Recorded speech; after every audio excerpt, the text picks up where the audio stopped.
Azathoth by H.P. Lovecraft.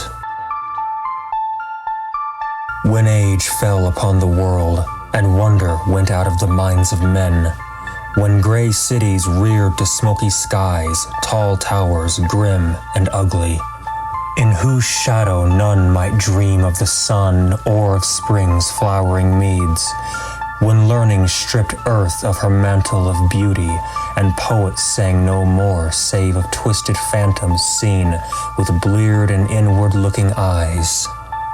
When these things had come to pass, and childish hopes had gone away forever, there was a man who traveled out of life on a quest into the spaces whither the world's dreams had fled.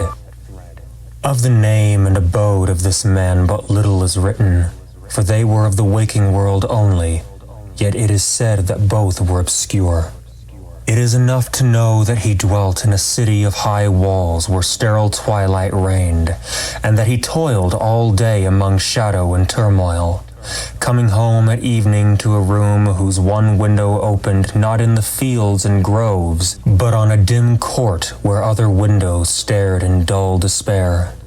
From that casement one might see only walls and windows, except sometimes when one leaned far out and peered aloft at the small stars that passed. And because mere walls and windows must soon drive to madness a man who dreams and reads much, the dweller in that room used night after night to lean out and peer aloft to glimpse some fragment of things beyond the waking world and the grayness of tall cities. After years, he began to call the slow-sailing stars by name, and to follow them in fancy when they glided regretfully out of sight, till at last his vision opened to many secret vistas whose existence no common eye suspects. And one night a mighty gulf was bridged, and the dream-haunted skies swelled down to the lonely watcher's window to merge with the close air of his room and make him a part of their fabulous wonder.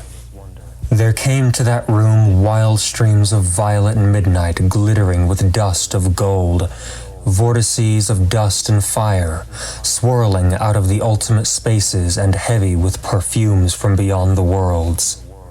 Opiate oceans poured there, litten by suns that the eye may never behold, and having in their whirlpools strange dolphins and sea nymphs of unrememberable deeps. Noiseless infinity eddied around the dreamer and wafted him away without even touching the body that leaned stiffly from the lonely window. And for days not counted in men's calendars, the tides of far spheres bear him gently to join the dreams for which he longed, the dreams that men have lost. And in the course of many cycles, they tenderly left him sleeping on a green sunrise shore, a green shore fragrant with lotus blossoms and starred by red camelots.